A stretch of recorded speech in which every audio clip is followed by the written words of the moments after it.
Siya po pala si Sammy Boy Sadiasa, mas kilala sa tawag na Upoy. Siya po ngayon ay 30 years old. Siya po ay ipinanganak noong May 2, 1993.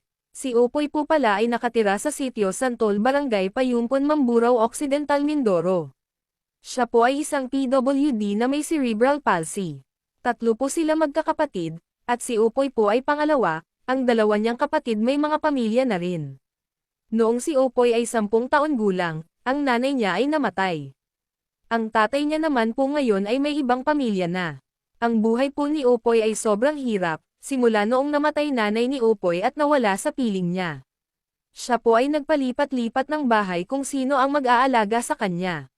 Gusto niya magtrabaho para siya ay mabuhay, kaya lamang po ay hindi niya kaya dahil siya po ay isang PWD. Kung ikikwento ni Upoy, mga naging karanasan niya ay sobrang hirap. Madalas sa kanyang buhay wala siya makain. Pero salamat sa Panginoon sa buhay niya ngayon dahil nakilala niya si Brother Roel Flor Acosta.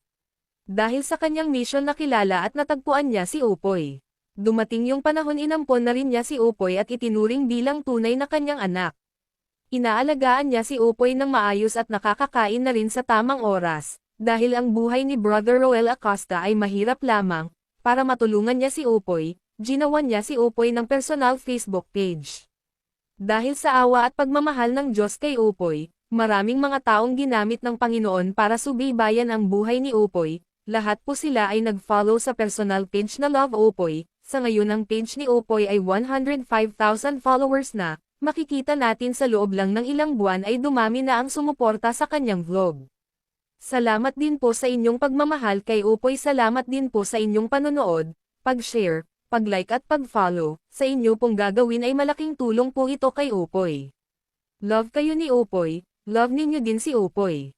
Sa mga nais po magkaloob ng tulong kay Upoy, mag-message lang po kayo. Patuloy po tayong pagpalain ng Panginoon sa ating ginagawang suporta at tulong kay Upoy.